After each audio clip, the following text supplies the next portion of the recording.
В начале заседания сессии парламента спикер Валерий Кварчи проинформировал коллег о состоянии здоровья депутата Аслана Бжания, который, как известно, находится на лечении в Москве. После проведения комплексного обследования в городской клинической больнице имени Буянова в городе Москве установлен диагноз – вирусная пневмония.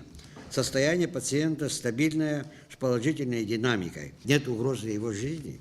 Это самое главное.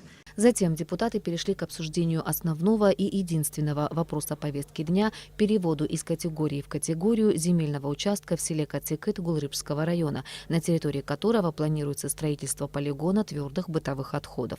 Проект постановления представил председатель парламентского комитета по аграрной политике Астамур Тарба. Была проведена большая работа по подбору земельного участка для организации полигона твердобытовых отходов.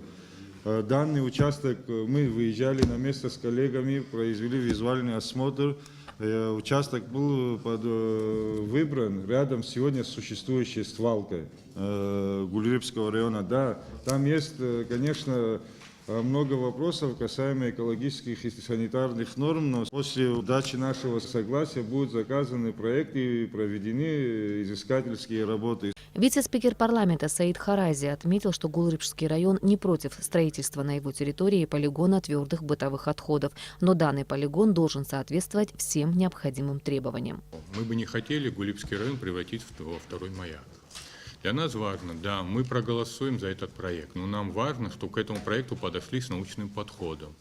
Тот проект в будущем, который будет осуществляться, он должен быть безопасным для жителей района. И только в этом случае, да, мы будем говорить о том, что в будущем, да, будет создаваться то, о чем мы все хотели бы, современное место, где могут быть утилизация мусора. Но ни в коем случае без проекта приступать к каким-то действиям нельзя. Должен проект быть научным подходом, обязательно согласованный также и с районом, со всеми специалистами, что он будет безопасным. В итоге решение о переводе из категории земли сельхозназначения в категорию земли промышленности, транспорта, связи, обороны и иного спецназначения в селе Катикыт Гулрыбского района было принято единогласно. Кроме того, народные избранники приняли решение продлить полномочия депутатской комиссии, созданной для изучения вопросов добычи углеводородного сырья на территории Абхазии, еще на 1 месяц.